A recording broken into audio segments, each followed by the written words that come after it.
পণ্ডিত হয়ে গেলাম সেটা তো নয়। কারণ আমাকে সোনামা যেমন বলবে আমি তেমন চলবো। কারণ কামরূপ কামাখ্যা মায়ের মন্দির যে নিয়ম আছে সেখানেই বন্ধ থাকে, ওখানে মা বন্ধ থাকেন, কারণ আছে আপনারা সবাই জানেন। কৃষ্ণকালী মায়ের মা আমাকে যা বলেছেন আমি সেটাই করি। মা আমাকে যেমন চালায় তেমনি চলি, মা আমাকে যেমন বলায় আমি তেমনি বলি। অনেক ভক্ত একটু দাঁড়া নিয়ে এসছে, ফোনটা একটু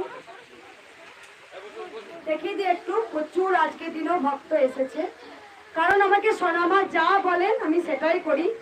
পিছনে এখনো প্রচুর লাইন, আমি মানুষ দেখা যাচ্ছে না। আমি জানি আপনারা অনেক সকালে এসছেন, আমি সিসি ক্যামেরায় দেখছি।